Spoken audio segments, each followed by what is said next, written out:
mencintai agamanya gitu ya. Jadi pilih sekolah, guru-guru ya, pengajaran yang bisa mensupport itu semua. Itu saja sih sebetulnya jawaban dari apa yang ditanyakan ya. Baik, baik. Baik. Ini Ya. langsung ke pertanyaan kedua, datang dari nama aslinya Nuning ya. Nuning Dwi Puspa, karena menggunakan akun atas nama Alfarizi ya. Baik, saya bacakan saja ya, Budian. Saya izin bertanya, Budian, tentang kesederhanaan Fatimah. Apakah boleh kita meniru kesederhanaannya dengan berpakaian yang sangat sederhana? Sedangkan saya pernah tahu bahwa kita harus berpakaian yang terbaik di hadapan suami. Kemudian tentang memasak dan pekerjaan rumah ini, apakah tugas utama seorang istri saja? Masya Allah pertanyaannya. Jadi gini ya, kalau kita melihat keteladanan para kekasih Allah, itu kita kayak gini, kayak Rasulullah itu ketika dia sholat ya, ketika sudah tahu bahwa itu adalah sudah akhir dari dakwah Rasulullah ya, karena ada surat yang turun yaitu surat Iza Jaa Nasrullahi wal Fath itu adalah tanda-tanda sudah selesai karena sudah Fathu Makkah. Ya, artinya apa? Rasulullah sudah Mekah sudah berhasil dikuasai. Jadi dakwah Islam sudah menang. Itu Rasulullah sudah tahu bahwa ajalnya sudah sebentar lagi datang. Itu Rasulullah sholat sampai bengkak-bengkak kakinya.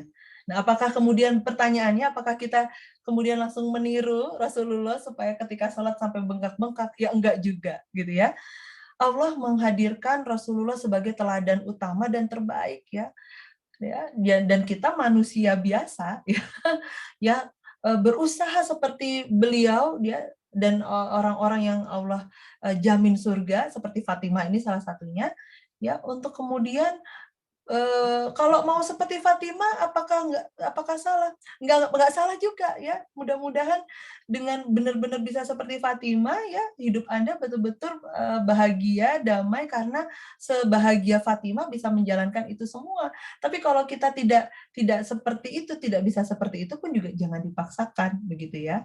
Nah, Fatimah ini dalam apa namanya kisahnya adalah sangat dicintai oleh Ali karena apa? Karena akhlaknya yang mulia, karena kesolihannya, orang-orang yang beriman, yang imannya itu benar ya, kata seorang pendapat ulama yang selalu saya sampaikan itu tidak bisa menutup kebaikan akhlak dan amalnya. Selalu keluarannya adalah amal yang baik, akhlak yang baik, kepribadian yang baik. Dan itu yang menjadikan manusia itu terlihat menarik abadi. Ini kita bahas kalau di positif class reguler ya.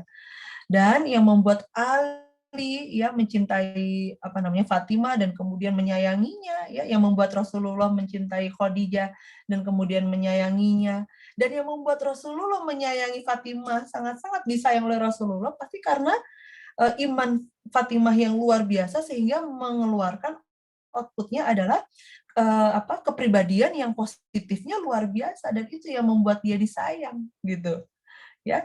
Jadi tidak ada kisah ya tentang bagaimana kalau Fatimah di hadapan Ali apakah tetap memakai baju itu ya.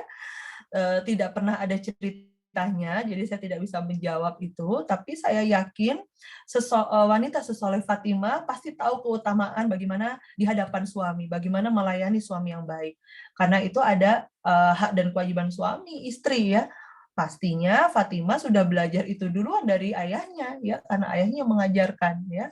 Jadi kita contoh kesederhanaannya itu adalah ya kita tidak gini, orang yang beriman di puncak keimanannya ya, ciri-cirinya adalah dia fokusnya sama akhirat gitu ya. Ketika kita fokus sama akhirat ya, apa yang ada di dunia ini bagi dia tidak penting gitu ya. Jadi kita bisa memahami kenapa Fatimah seperti itu, kenapa sahabat-sahabat Rasulullah, Abu Bakar tuh sampai sebegitu dermawannya, Khadijah sampai semua hartanya dihabiskan untuk membantu dakwah Rasulullah. Kok bisa kayak gitu? Itu karena begitu besarnya keyakinan dan keimanannya pada akhirat. Tujuannya akhirat. Kalau kita sekarang ini Rasulullah tidak ada di sini gitu ya. Ya, kita penduduk akhir zaman ini ya dengan banyaknya ujian-ujian ya di akhir zaman ini ya, tentu kita berusaha ya bagaimana cara untuk lebih fokus sama akhirat adalah fokus untuk menjadi hamba yang bertakwa gitu ya, bertakwa, menjalankan perintah Allah, meninggalkan larangan Allah ya. Dan tidak cinta dunia, tidak mengutamakan dunia gitu ya. Nah, kalau kita sudah mengutamakan akhirat, berarti yang terpenting ketika kita minta sama Allah bukan tentang dunia lagi gitu ya. Bukan dunia yang nomor satu. Contohnya, oh ya Allah aku pengen punya mobil Lamborghini misalnya, ya Allah aku pengen punya berlian ya. Apakah itu tidak boleh? Boleh sebetulnya, tapi ya tingkatan manfaatnya untuk akhirat kita, untuk tujuan kita itu di mana tingkatnya? Ya. Nah, kalau orang yang betul-betul sudah paham tujuannya akhirat, maka doanya bukan minta itu, bukan minta berlian, emas permata, meskipun itu bukan yang dilarang sama Allah loh ya. Kita boleh minta apapun sama Allah, karena Allah maha memiliki segalanya. Boleh, ya. Tapi apakah itu doa yang kepentingannya penting, atau itu sebetulnya nggak penting, atau bahkan sia-sia kalau kita minta itu sama Allah. Sia-sia untuk akhirat gitu ya. Jadi kalau orang yang beriman, mintanya adalah, ya Allah bangunkan aku rumah di surga, seperti doanya Asia. Ya Allah, ya kumpulkan aku dengan orang-orang soleh. Ya Allah, berikan aku kemudahan untuk bisa beriman, bertakwa, taat padamu. Ya Allah, izinkan aku untuk mentaatimu, ya, untuk selalu merasa engkau awasi, gitu ya, punya rasa malu kepadamu, itu doanya. Ya, yang utama doanya itu. Tapi kalau mau minta misalnya, ya Allah aku pengen punya rumah, ya nggak apa-apa, doa itu nggak apa-apa. Ya, tapi semakin orang itu punya keyakinan besar terhadap tujuan hidup yang paling penting adalah akhirat, ya orang kalau punya tahu apa yang paling penting ya itu yang akan sering dia minta karena dia membutuhkan itu. Begitu ya jawaban saya. Oh ya, Bu Nizam, sebelum saya lupa, tadi saya kan sempat lihat di chatnya itu ya, ada yang bertanya, mungkin supaya tidak salah paham, tadi kan di slide memang tulisannya saya bilang kurang angka 1 tuh di depan angka 5 ya. Jadi usia 15 tahun, kalau di slide itu 5 tahun itu salah ya, kurang angka 1 tadi saya bilang. Jadi usia 15 tahun, Fatimah Khadijah meninggal dunia, sehingga Fatimah umur 15 tahun, jadi Ummu Abidahnya abinya, ya, jadi ibu bagi abinya, mengurus Rasulullah gitu ya.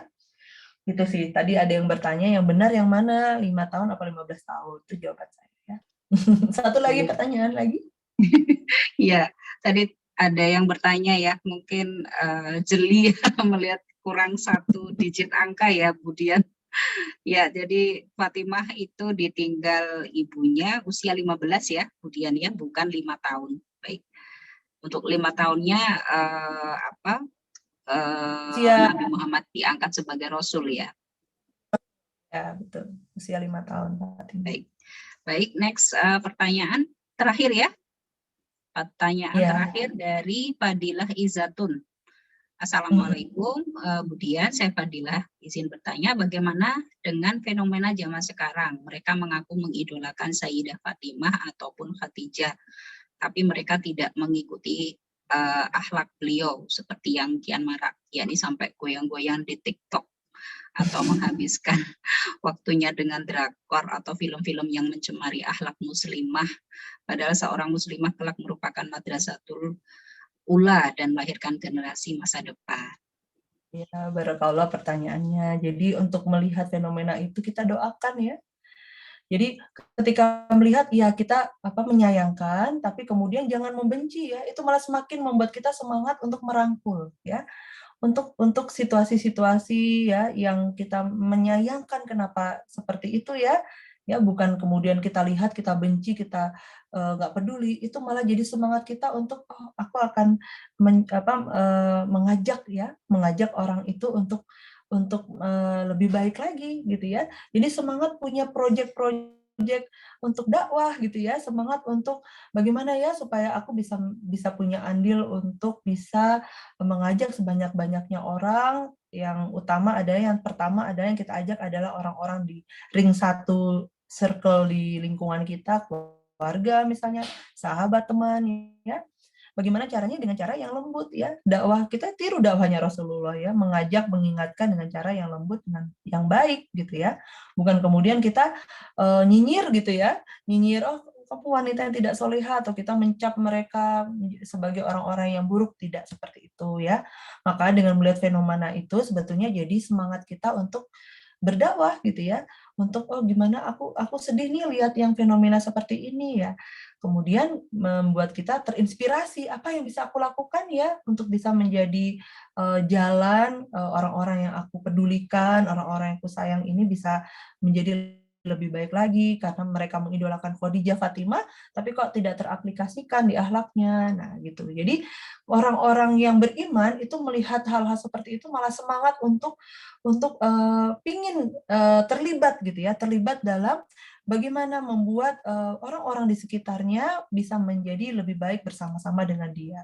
Jadi bukan cuma kita menggerutu, bukan cuma kita mengkritik, tapi gimana caranya untuk bisa merangkul mereka benar-benar kembali kepada Allah, kembali memperbaiki diri dengan lebih baik. Begitu. Sudah? Baik, Sudah ya? Udah. Ya, ya itu tadi Maaf Bu, pertanyaan. nih saya ingat juga ada satu pertanyaan yang saya juga harus luruskan tadi karena takutnya salah paham. Jadi tadi ada yang bertanya ya intinya adalah kok Fatimah menolak orang-orang soleh yaitu sahabat-sahabat Rasulullah ya Umar ya. Ini perlu diluruskan tadi saya yang menolak bukan Fatimah ya. Karena Fatimah sangat berbakti pada orang tuanya ya, untuk perjodohan pun semuanya diserahkan pada ayahnya, pada Rasulullah SAW. Jadi yang menolak Rasulullah pun bukan karena nafsunya Rasulullah. Tadi sudah saya sampaikan, Rasulullah menolak karena tahu, ya, karena sudah disampaikan lewat wahyu, Allah pingin anaknya itu menikah dengan Ali. Jadi semua perbuatan Rasulullah, apa yang Rasulullah sampaikan itu bukan dari nafsunya ya, bukan dari nafsu Rasulullah, tapi semuanya dari wahyu, dari Allah. Ya, jadi menolak Umar, Abu Bakar itu bukan karena oh mereka kan orang soleh kok ditolak. Ini bukan karena dirinya Rasulullah, karena Rasulullah menjalankan perintah dari Allah sudah diwahyukan. Dan memang hati Rasulullah pun berharap Fatimah menikah dengan Ali karena Rasulullah pun menyayangi Ali. Begitu. Itu jawaban saya. Baik, Baik. Masya Allah, tabarakallah Budian. Ya, baik Moms, demikian tadi ya pemaparan dari guru kita, Ibu Dian Fitriaswati. Baik, karena di sini mohon maaf buat para Moms yang bertanya, mungkin ada pertanyaan yang tidak bisa dijawab karena keterbatasan waktu, karena Budian jam setelah ini ya, jam 3 beliau akan ada keperluan di luar ini. Baik, sebelum diumumkan siapa saja 3 penanya yang beruntung dan akan mendapatkan door prize dari Wardah Beauty Malang ya, baik, saya sampaikan sekali lagi bahwasanya acara ini terselenggara atas kerjasama Hijabers Mom Community Malang bersama dengan Wardah Beauty Malang dan Ibu Dian Fitriaswati, founder dari Psikolog Malang dan Cafe Psikologi. Baik, izinkan saya untuk menyimpulkan kajian ini sedikit ya Bu Dian dan Moms. Baik, adapun kisah teladan sosok Fatimah Az-Zahra, beliau adalah pemberani ya, pemberani, kemudian dermawan, kemudian sabar dan tegar, juga sederhana. Baik, mungkin ada pesan moral yang bisa kita petik ya, yang bisa menginspirasi kita untuk selalu berbuat kebaikan, yakni berbakti pada orang tua dan suami bagi yang sudah menikah, kemudian lembut dan santun, kemudian sosok sederhana dan pekerja keras, ya, dermawan dan gemar membantu sesama, kemudian tetap bersabar meski menghadapi cobaan hidup, kemudian Fatimah juga memiliki pribadi yang kuat dan teguh. Baik, Moms, ini bertepatan sekali dengan Hari Kartini ya Budian, habis gelap terbitlah terang ini relevan sekali dengan isi kutipan-kutipan dari RA Kartini ya. Ini match banget dengan apa yang disampaikan oleh Budian ya tentang Fatimah ini ya. Jadi mungkin di sini ada kutipan sedikit dari RA Kartini, terkadang kesulitan harus kita rasakan terlebih dahulu sebelum kebahagiaan yang sempurna datang kepada kita. Baik, sebelumnya silakan Mam Ila untuk diumumkan 3 penanya yang beruntung. Setelah itu saya tutup. Terima kasih, silakan Mam. Ini sebenarnya kan banyak yang bertanya, tapi yang sempat terjawab 3 ya, Mam. Jadi